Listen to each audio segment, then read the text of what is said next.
Dous persoeiros cada en súa parede.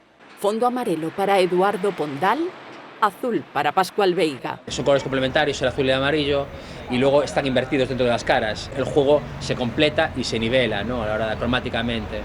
O xogo de cores definiu o grafiti que rende homenaxe aos autores do himno galego nos muros do ascensor de Fontiñas, en Lugo.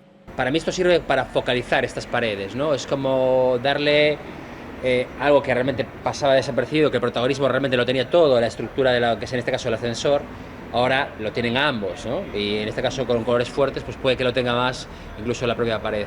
Tamén son dous os creadores da pintura que xurdiu dun deseño digital previo. Partíamos dunhas fotos moi clásicas que había, eran as únicas que existían deles, entonces nos o que fixemos foi leválo un pouco ao noso terreno, no que nos gusta moito cor, con un pouco técnica máis de grafiti.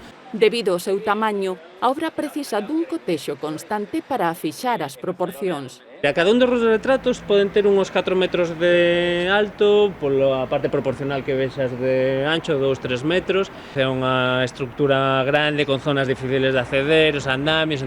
Foi un encargo da Concellería de Cultura o que Concepto Circo imprimiu o seu selo persoal. Vamos xogar con tipografías e tamén as tipografías utilizan cores que están incluídas nos deseños e despois eso, pois son moita cor, moitos trucos e demais que se ven nos grafitis tradicionais, pois gustanos metelo elevado ao realismo, bueno, unha mezcla particular, pero que lle date ese toque de grafiti a algo que en principio debería ser realista. A composición completarase con versos dos pinos pintados nos chanzos da escalinata.